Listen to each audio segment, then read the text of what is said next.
Yo,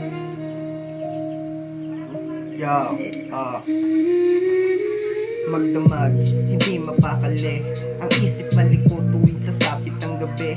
Dahil sa kakaisip ko tuloy-tuluyang naantala na ang mahalagang bagay sa utak ko di alintana. Ayan naman, gusto kong bumawi sa sarili ko. Kahit papano ay maliya siyang mapawi. At gusto maituwid ng lahat-lahat ng balukot. Ngunit ngayon hindi ito ang siyang sapat. Dahil kailangan ko pang suriin at ayusin na mga bagay na alam kong para din sa akin, man.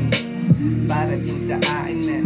Yo, para din sa akin, man. Dahil kailangan ko pang suriin at ayusin na mga bagay na alam kong para din sa akin, man. Yo, free verse. Oo, alam nating mahirap talaga.